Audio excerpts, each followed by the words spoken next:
kapitan, nagkaayuda. Tinapay pa. Dapat dinagdagan niya ng ano? Ng ham. Pwisit. Kwenta.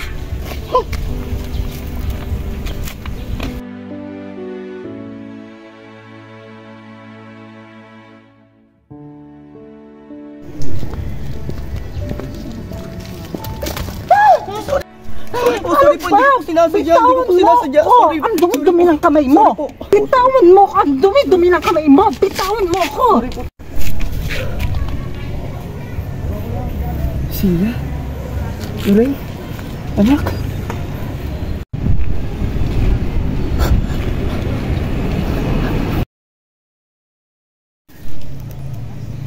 Uy, amat ah. Amat mong tinapay mo ah. Sabi ito. Buti pa, may naman eh. May lasa. Diyan tulad kayo kapitan. Nakakabahura.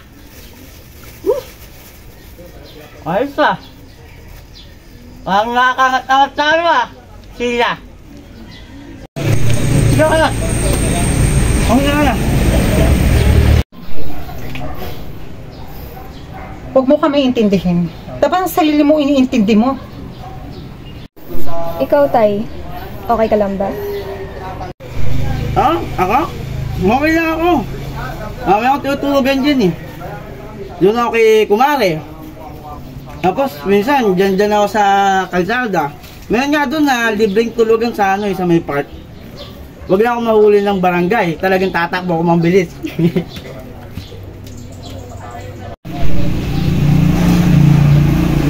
Hindi talaga kami nagpunta dito para makipag-usap sa'yo. May sinadya kami ng anak mo. Ano yan? Ikakasal na ako. At kailangan ko ang presence mo doon. Pero, sana naman kapag pumunta ka doon, Tay, ayusin mo naman yung pananamit mo. At saka, ayusin mo rin yung pag-uugali mo doon, ha? Maraming bisita doon, nakakahiya. Nakakaya mo ba ako?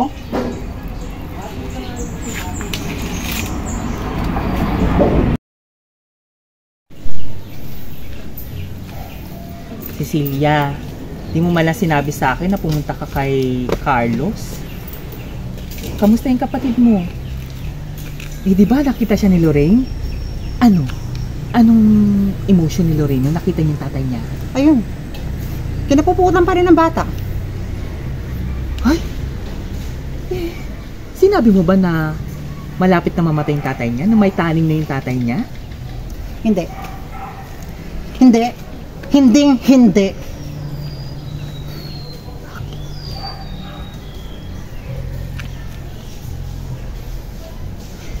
Tita? Ito ba yung narinig ko? Tita, magsabi ka nga na totoo? Totoo ba yung narinig ko? Ha? Totoo ba yung narinig ko, tita?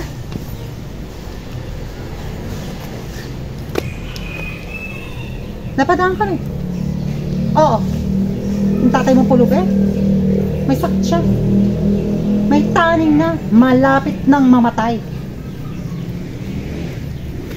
Bakit di mo na sinabi sa akin, tita? Bakit nagsisinungaling ka sa akin? Bakit di mo na sinabi sa akin? Lori, kailan ka pa ba nagkaroon ng konsa sa tatay mo pulog eh? Alam, basta mula nang maliit ka. Iniwan ka niya sa akin, Lorraine. Ako nag-alaga sa'yo. Hirap at sakit. Alam ko yun. Ano saan yung tatay mo? Umalis, nagpakalayo, nagpakasarap. Nasaan siya ngayon? Lorraine, kailan pa ba lumambot ang puso mo? At natutunan mong mahalin pa ang tatay mo? Tita! Nung nakita ko siya, alam mo ba yung nararamdaman ko, ha? Alam ko ba yung nararamdaman ko? Tita, sobra ko siyang namimiss. Parang gusto ko siyang kunin. Gusto ko siyang alagaan. Tita, nakakaawa yung kondisyon niya. Di mo ba nakikita yon? Tita, buong buhay ko naghahanap ako ng pagmamahal ng tatay. Sa buong buhay ko, wala akong naging tatay. Naiinggit ako doon sa mga kaklase ko na sila atleta yung pamilya nila, tapos ako hindi.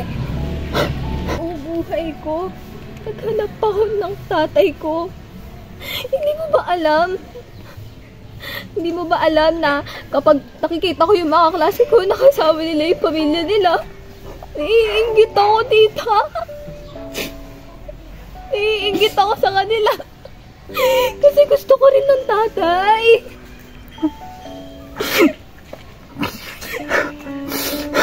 Sige, puntaan mo ang tatay mo. Talaga? Baka naman yung awa mo sa tatay mo, patulungan pa siya para mapahabang buhay niya.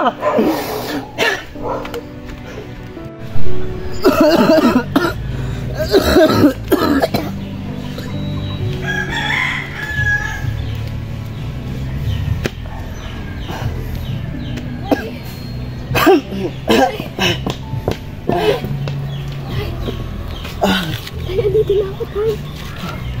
Okay ka lang ba? Tay, magpalakas ka, tay.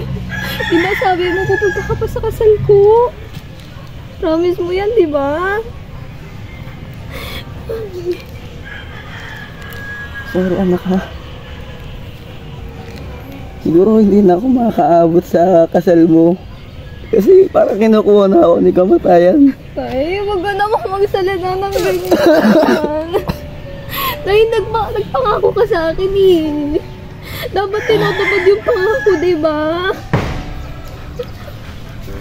Tay, gusto ko sabihin sa'yo.